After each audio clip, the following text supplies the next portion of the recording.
الحمد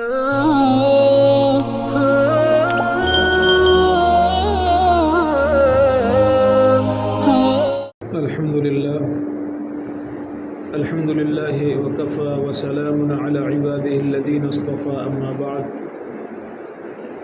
قال الله تبارك وتعالى في القرآن المجيد والفرقان الحميد أعوذ بالله من الشيطان الرجيم بسم الله الرحمن الرحيم وزكريا إذ نادى ربه رب لا تذرني فردا وأنت خير الوارثين فاستجبنا له ووهبنا له يحيى وأصلحنا له زوجه إنهم كانوا يسارعون في الخيرات ويدعوننا رغبا ورهبا وكانوا لنا خاشعين صدق اللہ العظیم۔ محترم بزرگوں اور دوستو، اللہ تبارک و تعالی نے اس دنیا میں ہمیں بھیج کر کے انبیاء کی زبانی یہ سکھلا دیا کہ تمہیں جو بھی کچھ مانگنا ہو وہ صرف مجھ سے مانگنا، تمہاری جو بھی ضرورت ہو، تمہاری جو بھی خواہش ہو، تمہیں جو چاہیے اس کا سوال صرف اور صرف اللہ سے کرنا۔ چنانچہ ہم جو سورہ فاتحہ پڑھتے ہیں اس سورہ فاتحہ میں بھی اس چیز کا ذکر ہے، ایاک نعبد و ایاک نستعین، اے اللہ ہم صرف اور صرف آپ کی عبادت کرتے ہیں، پیشانی صرف آپ کے سامنے جھکاتے ہیں، اس لیے یہ ہاتھ بھی صرف آپ کے سامنے پھیلاتے ہیں، آپ ہی سے ہم مدد مانگتے ہیں، اپنی ضرورتیں مانگتے ہیں۔ اللہ کے نبی صلی اللہ علیہ وسلم نے اپنے عمل سے اپنے صحابہ کو سکھلایا کہ اگر تمہارے جوتے کا فیتہ ٹوٹ جائے، تسمہ ٹوٹ جائے، تو وہ بھی تم اپنے اللہ سے مانگنا۔ ایک چھوٹی سی چھوٹی چیز، بڑی سی بڑی چیز اللہ کے پیغمبر صلی اللہ علیہ وسلم نے سکھلایا کہ تم اپنے اللہ سے مانگا کرو۔ لیکن یہاں شیطان ہم لوگوں کو وسوسہ ڈال کر کے بہکا دیتا ہے اور ہماری وہ چیز ہم کو یاد دلاتا ہے کہ جیسے ہم برسوں سے مانگ رہے ہیں، اور پھر ہمیں اپنے اللہ سے نا امید اور مایوس کر دیتا ہے۔ اور ہوتا یہ ہے کہ مثال کے طور پر کوئی بندہ بہت دنوں سے ایک دعا مانگ رہا ہے، اللہ میری فلاں ضرورت ہے وہ پوری نہیں ہو رہی ہے، آپ پورا کر دیجئے، آپ اسے قبول کر لیجئے، آپ اس ضرورت کو پورا فرما دیجئے، لیکن بظاہر وہ ضرورت پوری نہیں ہو رہی ہے تو بندہ مایوس ہو جاتا ہے۔ اور کتنے ایسے لوگ ہیں جو دعا مانگنا ہی چھوڑ دیتے ہیں اور پوچھنے پر کہتے ہیں جب قبول نہیں ہوتی تو کیا مانگنا ہے، جب قبول نہیں ہوتی تو کیا فائدہ، نعوذ باللہ من ذالک، اس طرح کے جملے بھی زبان سے ادا ہو جاتے ہیں۔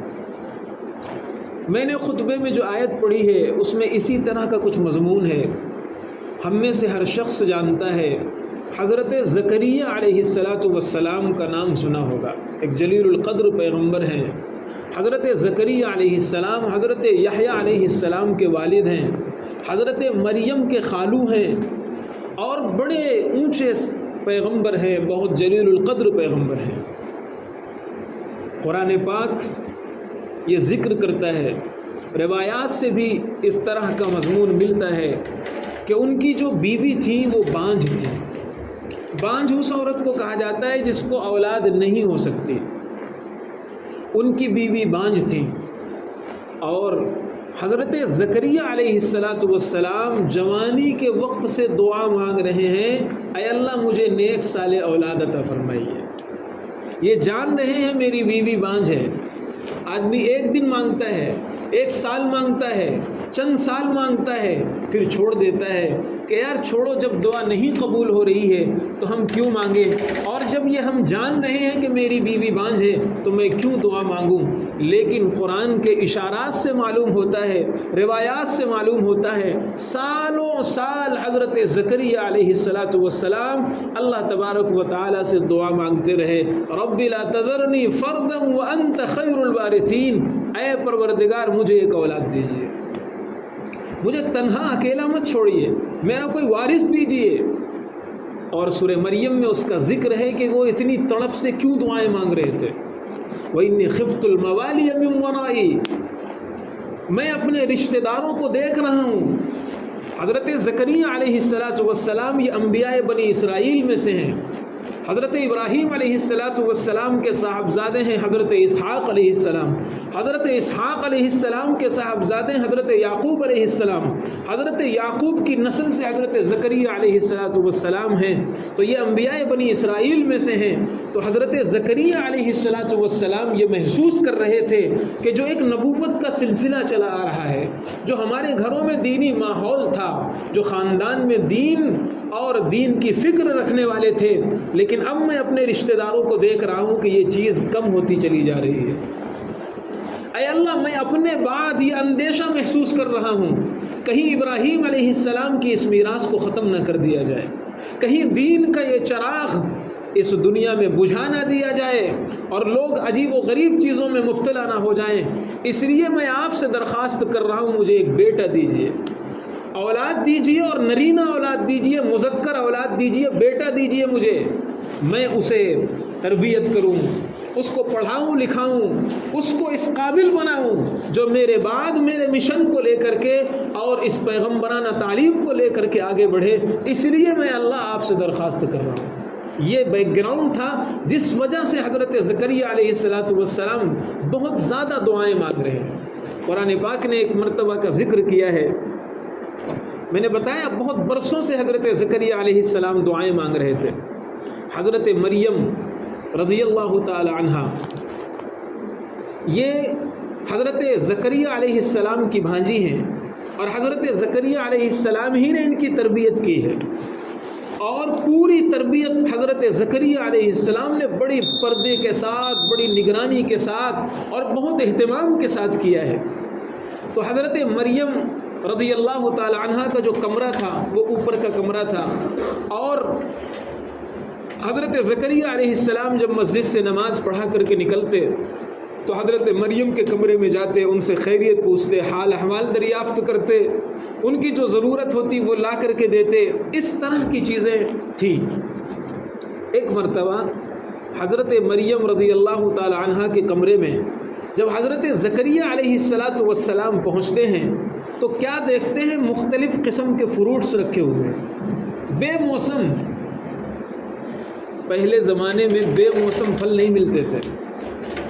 پہلے زمانے میں پرانے لوگ ابھی حیات ہے، پوچھئے جب تربوز کا موسم آتا تھا تو تربوز لوگ کھاتے تھے، جب آم کا موسم آتا تھا تو لوگ آم کھاتے تھے. لیکن اب شہروں میں ہر موسم ہر پھل کا موسم ہے. آپ کو جو پھل چاہیے پورے سال آپ کو وہ پھل ملے گا. تو بہرحال حضرت زکریا علیہ السلام کا زمانہ تو اور بھی قدیم زمانہ ہے، بڑا پرانا زمانہ ہے. حضرت زکریا علیہ السلام جب کمرے میں گئے تو بغیر موسم کے پھل رکھے ہوئے ہیں، اور مختلف قسم کے پھل، اور ایک دم تر و تازہ اور فریش پھل. حضرت زکریا علیہ السلام کہنے لگے انا لکی ھذا، قرآن نے اس کا نقشہ کھینچا ہے، مریم بتاؤ یہ پھل تمہارے پاس کیسے آ گئے؟ کوئی دوسرا تمہارے کمرے میں آ نہیں سکتا، میں پوری نگرانی کرتا ہوں، دیکھ ریکھ کرتا ہوں. مریم مجھے بتاؤ یہ پھل کہاں سے آئے؟ حضرت مریم رضی اللہ تعالی عنہ نے آسمان کی طرف اشارہ کیا اور کہا یہ پھل میرے پروردگار کی طرف سے ہے. دنیا کے کسی بندے نے یہ پھل مجھے لا کر نہیں دیے ہیں. وہ رب ہے جس کو کسی جگہ پہنچانے کے لیے کسی ٹکٹ کی، کسی اور پرائیویٹ جیٹ کی، کسی جہاز کی، کسی چیز کی ضرورت نہیں پڑتی، بغیر اسباب کے وہ چیزوں کو پہنچا دیا کرتا ہے. حضرت مریم نے کہا یہ اللہ کی طرف سے پھل آئے ہیں. ہنالک دعا زکریا ربہ، قرآن کہتا ہے جب حضرت زکریا علیہ السلام نے دیکھا کہ مریم کو بے موسم پھل مل رہے ہیں تو اللہ کے اس پیغمبر حضرت زکریا علیہ السلام نے ہاتھ اٹھا دیے اور دعا مانگنا شروع کیا. اے اللہ، اگر مریم کو بغیر موسم کے پھل آپ دے سکتے ہیں تو یہ بھی ایک محتاج بندہ ہے، اسے بھی بغیر اسباب کے، بغیر موسم کے پھل دیجئے جسے اولاد کہا جاتا ہے. حضرت زکریا علیہ السلام نے پھر اولاد کی دعا مانگی کہ اے اللہ بغیر موسم کے آپ پھل دے سکتے ہیں، اور میں جانتا ہوں خود حضرت زکریا علیہ السلام دعا کر رہے ہیں چپکے چپکے. قرآن نے اس کا نقشہ کھینچا ہے. بہت آہستہ آہستہ چپکے چپکے اپنے رب کو پکار رہے ہیں. رب انی وہن العظم منی واشتعل الرأس شیبا. پروردگار ہڈیاں کمزور ہو چکی ہیں, ایک دم گھل چکی ہیں, بڑھاپا اتنا زیادہ آ چکا ہے کہ پورے سر کے بال میرے سفید ہو چکے ہیں, اور ادھر میری بیوی بانجھ ہے. بظاہر اولاد ہونے کی کوئی امکان نہیں ہے, کوئی ظاہری سبب نہیں ہے, لیکن حضرت زکریا علیہ السلام پیغمبر ہیں. وہ سمجھ رہے ہیں کہ اللہ ان چیزوں کا محتاج نہیں ہے. جو حضرت مریم کو بغیر موسم کے پھل دے سکتا ہے وہ اس بوڑھے درخت پر بھی پھل لگا سکتا ہے. جو حضرت مریم کو بغیر موسم کے پھل کھلا سکتا ہے وہ میری بانجھ بیوی کی کوکھ بھر سکتا ہے, اولاد دے سکتا ہے. حضرت زکریا علیہ السلام نے پھر دعا کیا. اللہ تبارک و تعالی نے حضرت زکریا علیہ السلام کی برسوں مانگی ہوئی مسلسل دعا کو قبول کیا, اور اللہ نے انہیں حضرت یحییٰ علیہ السلام کی شکل میں ایک بیٹا عطا فرمایا جو بعد میں اللہ کے پیغمبر بنے, برگزیدہ پیغمبر بنے. خیر, یہ پورا واقعہ پیش آیا. مجھے آج کے اس محفل میں اور آج کے اس مجلس میں ایک بات سنانا ہے. قرآن یہ کہتا ہے کہ حضرت زکریا علیہ السلام کی دعا کیوں قبول ہوئی. بظاہر دعا قبول ہونے کے کوئی چانسز نہیں تھے, بہت بوڑھے ہو گئے تھے, بیوی بانجھ تھی, کوئی امکان نظر نہیں آ رہا تھا. لیکن یہ انہونی ہوئی کیسے, یہ ناممکن ممکن کیسے بن گیا. میں نے خطبے میں وہ آیت پڑھی. قرآن نے 3 وجہیں بیان کی کہ حضرت زکریا کی جو فیملی تھی, جو گھرانہ تھا, خود حضرت زکریا علیہ السلام اور ان کی بیوی, انہم کانوا یسارعون فی الخیرات ویدعوننا رغبا ورہبا وکانوا لنا خاشعین. ان لوگوں کے اندر 3 خوبیاں تھیں. اے مسلمانوں, اگر تمہارے اندر بھی یہ 3 خوبیاں آ جائیں گی تو تم بھی اللہ سے اپنی انہونی کو ہونی بنوا سکتے ہو, ناممکن کو ممکن بنوا سکتے ہو. بس یہ 3 خوبیاں جو حضرت زکریا علیہ السلام کے اندر تھیں اور ان کی فیملی کے اندر تھیں, ان کے گھرانے کے اندر تھیں, یہ 3 خوبیاں اپنے اندر بھی پیدا کرو. قرآن یہ کہتا ہے. قرآن کے اشارات سے یہ معلوم ہوتا ہے. پہلی خوبی جس کا قرآن پاک نے ذکر کیا, انہم کانوا یسارعون فی الخیرات, وہ جلدی لپک لپک کر نیک کام کرتے تھے. پہلا قرآن نے پہلی وجہ یہ بیان کی کہ انہم کانوا یسارعون فی الخیرات, نیکی کرنے میں دیر نہیں کرتے تھے, نیکی کرنے میں دیر نہیں کرتے تھے. ایک اور نیکی کے موقع کو تلاش کر کر کے نیکی کرتے تھے. ایک تو یہ ہے کہ آدمی جن چیزوں کو نیکی سمجھتا ہے ان کو کر لیتا ہے, دیر سویر کر لیا, کبھی کبھار کر لیا, یہ مفہوم نہیں ہے اس کا. مطلب یہ ہے کہ جو نیکی کا موقع آیا اس میں دیر نہیں ہوتی تھی اور فوراً لپک کر کے اور جلدی سے اس نیکی کو کیا جاتا تھا. مثال کے طور پر نماز پڑھنا ایک نیکی ہے, نماز اول وقت پڑھی جائے, یہ مسارعت الی الخیر ہے. یہ نہیں ہے کہ کام میں بزی ہیں, دوستوں کی محفل میں بزی ہیں, اور پھر تھوڑا سا سستی کرتے کرتے کرتے کرتے جب دیکھا کہ ٹائم ایک دم ختم ہونے والا ہے تب اٹھے اور 2 رکعت نماز پڑھ لیا اور یہ سمجھنے لگے کہ ہم فرض ادا کر رہے ہیں, نماز پڑھ رہے ہیں. اللہ کے نبی نے اس کو منافق کی نشانی قرار دیا ہے. فرمایا کہ نماز کا انتظار, نماز کے اس میں بیٹھا رہتا ہے آدمی اور غفلت میں بیٹھا رہتا ہے, اور پھر جب دیکھتا ہے کہ نماز کا وقت ختم ہونے لگتا ہے تو جلدی جلدی جیسے مرغ دانہ چنتا ہے ایسے جلدی جلدی نماز پڑھ لیتا ہے. آپ نے فرمایا یہ منافق کی نشانی ہے, منافق ایسا کرتا ہے. خیر, تو میں عرض یہ کر رہا تھا, سب سے پہلا کام یہ ہے مسارعت الی الخیر, بھلائی اور نیکی کے موقعوں کو تلاش کر کے نیک کام کرنا. کیا مطلب ہے؟ نیکی کسے کہا جاتا ہے؟ آسان زبان میں اگر ہم سمجھنا چاہتے ہیں کہ نیکی کسے کہتے ہیں تو 2 چیزوں کا نام نیکی ہے. 2 چیزوں کا نام نیکی ہے. ایک ہے فعل معمورات اور ایک ہے ترک منہیات. یعنی اللہ اور اللہ کے پیغمبر نے جن باتوں کو کرنے کے لیے کہا ہے، جن چیزوں کو کرنے کے لیے کہا ہے، جو نیک چیزیں ہمیں بتلائی ہیں ان کو کرنا یہ نیکی ہے۔ اسی طرح جن برائیوں سے آپ نے امت کو بچایا ہے، جو چیزیں فرمائی کہ یہ ابلیس کی راہ ہیں اور یہ خطوات الشیطان ہیں اور یہ گناہ کے کام ہیں، ان چیزوں سے اپنے آپ کو بچاؤ، تو گناہ کے موقع پر اپنے آپ کو گناہ سے بچا لینا یہ بھی نیکی ہے۔ پتہ کیا چلا؟ پتہ یہ چلا کہ کوئی بھی گناہ کا موقع آئے جلدی سے اپنے آپ کو وہاں سے نکال لینا اور اپنے آپ کو بچا لینا یہ بھی مسارعۃ الی الخیر ہے اور یہ بھی نیکی ہے۔ اور کرنے کے جو کام ہیں نماز روزہ وغیرہ یہ تو ہم کرتے ہیں۔ ایک بات میں یہاں اس میں اور ایڈ کرنا چاہتا ہوں، شامل کرنا چاہتا ہوں، وہ یہ ہے کہ نیکی کے موقع کو تلاش کر کر کے نیکی کرنا۔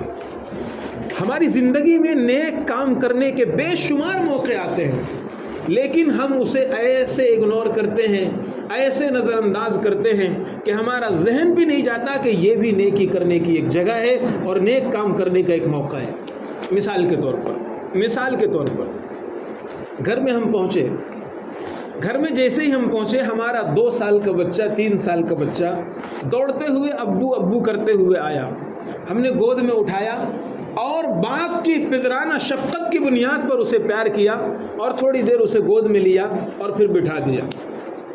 ہم چاہتے تو اپنے اس عمل کو نیکی بنا سکتے تھے، ہم اگر چاہتے تو اپنے اس کام کو نام اعمال میں لکھوا سکتے تھے، اگر ہم تھوڑا سا اپنی نیت بدل دیتے اور یہ سوچ لیتے کہ میں اپنے اس 2 سال کے بچے کو اس لیے گود میں اٹھا رہا ہوں کہ میرے محمد الرسول اللہ نے گود میں اٹھایا تھا، میں اس لیے اسے پیار کر رہا ہوں کہ اللہ کے پیغمبر نے پیار کیا تھا۔ ایک صحابی آئے اقرع ابن حابس، یا رسول اللہ، حضرت حسین کو آپ گود میں اٹھا کر پیار کر رہے تھے، بوسہ لے رہے تھے۔ ایک صحابی آئے کہنے لگے یا رسول اللہ میرے 10 بچے ہیں، آج تک میں نے کسی کو بوسہ نہیں لیا، میرے 10 بیٹے ہیں، آج تک میں نے کسی کو بوسہ نہیں لیا ہے، آپ بچے کو پیار کر رہے ہیں۔ اللہ کے پیغمبر نے فرمایا جس کے سینے سے رحم نکال دیا گیا ہو میں اس کے سینے میں رحم نہیں ڈال سکتا۔ بچے کو پیار کرنا رحم ہے، مہربانی ہے۔ تو اگر ہم ذرا سا اپنے مائنڈ کو چینج کر لیں اور نیت ذرا سے بدل لیں اور یہ سوچ لیں کہ میرے نبی نے اس طرح کیا ہے، میرے پیغمبر نے اس طرح کیا ہے، اس لیے میں بچے کو گود میں اٹھا رہا ہوں، ہمارا یہ پیار کرنا بھی ثواب ہے، گود میں لینا بھی ثواب ہے اور یہ بھی نیکی ہو جائے گی۔ آپ بتائیے اس نیکی کے کرنے میں کتنی محنت لگی، کون سا ٹائم آپ کا ہمارا ضائع ہوا؟ کچھ بھی نہیں۔ جو کام ہم کر رہے ہیں وہ بھی نیکی ہے۔ قرآن کہتا ہے انہم کانوا یسارعون فی الخیرات، وہ ایسے نیکی کے موقعوں کو تلاش کر کر کے نیکی کرتے تھے، ایسے موقعوں کو تلاش کر کے نیکی کرتے تھے۔ جیسے مثال کے طور پر بیوی نے کوئی کام کہا کہ آپ مارکیٹ سے سبزی لا کر دو، کوئی سامان لا کر دو، ٹھیک ہے، آپ نے سبزی اور سامان اور چکن جو بھی ہو مارکیٹ سے لا کر کے دے دیا، کوئی بھی ثواب نہیں ملا۔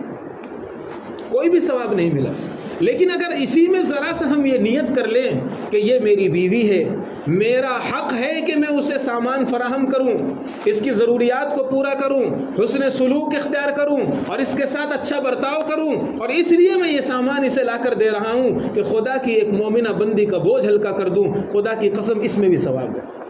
یہ بھی مسارعۃ الی الخیر ہے، یہ بھی نیکی کے کام میں سبقت کرنا ہے، یہ بھی نیک کام کا موقع تلاش کر کے نیکی کرنا ہے۔ تو قرآن کہتا ہے انہم کانوا یسارعون فی الخیرات، ایسے موقعوں کو وہ تلاش کیا کرتے تھے اور نیکی۔ اللہ کے پیغمبر نے مثال دی ہے، فرمایا الایمان بضع و سبعون شعبہ، ایمان کے بہت سے شعبے ہیں، ایمان کی بہت سی شاخیں ہیں، ایمان کے بہت سے کام ہیں۔ ایک بات آپ نے فرمایا ادناہا اماطۃ الاذی عن الطریق، یہ بھی ایمان ہے کہ راستے سے تکلیف دہ چیز ہٹا دی جائے، یہ بھی نیکی ہے۔ آج ہمارے سامنے صورتحال یہ ہوتی ہے کہ راستہ ہے مثال کے طور پر، اس میں گندگی پڑی ہوئی ہے، اس میں ڈائپر پڑا ہوا ہے، اس میں پتھر پڑا ہوا ہے، ہم چل رہے ہیں اور ہم دیکھ رہے ہیں کہ یہاں پتھر پڑا ہوا ہے، پیر کی ذرا سے ٹھوکر مار دینے سے یہ نیکی مل سکتی تھی، اس میں کوئی محنت نہیں لگے گی، کوئی ٹائم نہیں ضائع ہوگا، لیکن ہم یہ نیکی گنوا دیتے ہیں، نہیں لکھاتے اپنے نام اعمال میں، اس لیے کہ اگر یہ ڈالر پڑا ہوتا تو ہر نگاہ ادھر جھکتی۔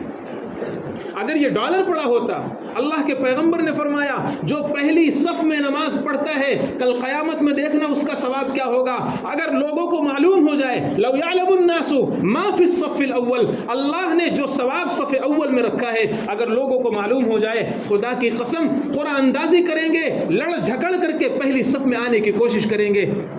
ہم جانتے ہیں لیکن اس کے باوجود ہمیں توفیق نہیں ہوتی کہ ہم پہلی صف کا ثواب حاصل کریں۔ کیوں؟ اس لیے کہ یہ سکہ ہمیں معلوم نہیں۔ اگر میں ایک بات کہتا ہوں، اگر کسی مسجد سے یہ اعلان ہو جائے پہلی صف میں بیٹھنے والوں کو $100 ملے گا،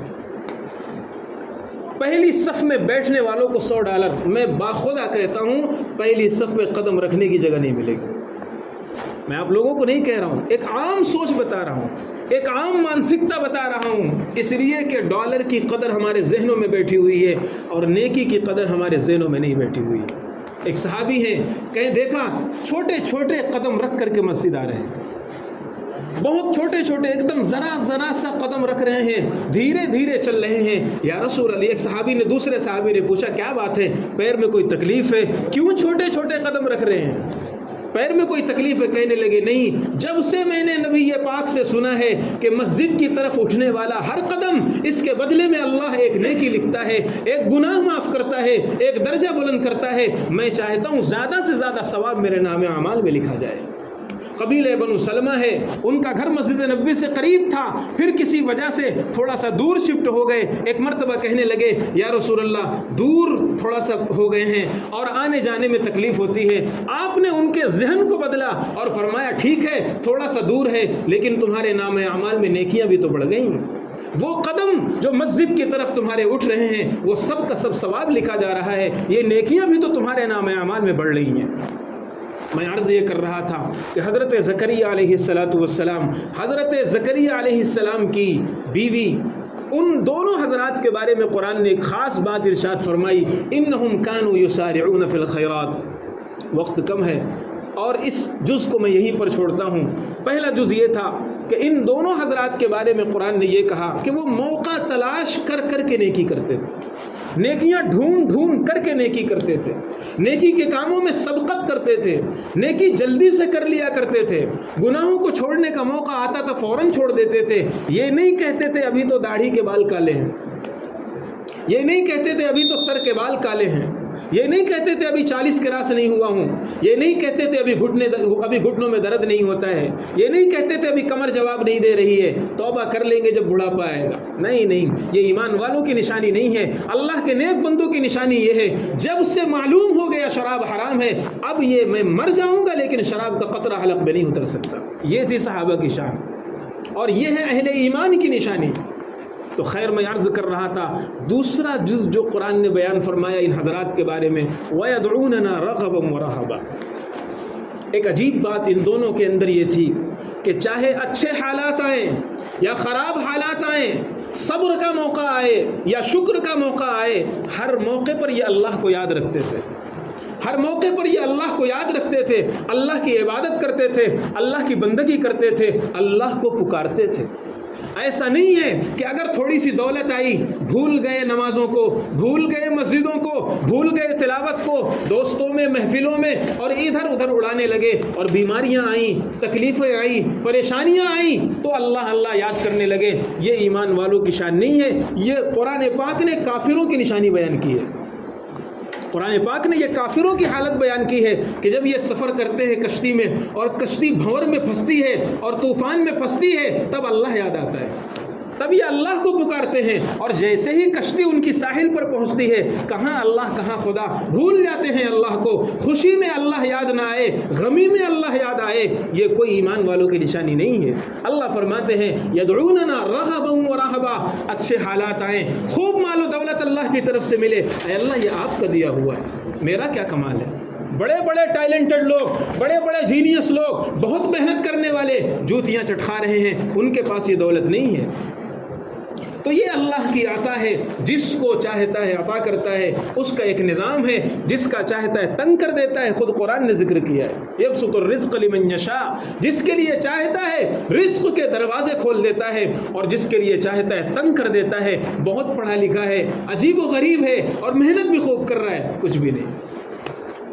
کچھ بھی نہیں ہو رہا ہے۔ تو اس لیے اچھے حالات آئیں تو ایمان والوں کو سکھلایا گیا شکر ادا کرو، ہر موقع پر شکر ادا کرو، اپنے عمل سے بھی شکر ادا کرو، اس دولت کو، اس چیزوں کو خرابیوں میں استعمال مت کرو، اور زبان سے بھی شکر ادا کرتے رہو۔ اے اللہ آپ کا دیا ہوا ہے، آپ ہی کی نعمت ہے، جب چاہیں آپ چھین لیں، جب چاہیں آپ ہٹا لیں۔ ایک اور غم آئے، پریشانی آئے، تکلیف آئے، اس میں بھی اللہ کو مت بھولو اور اللہ ہی کو یاد کرو۔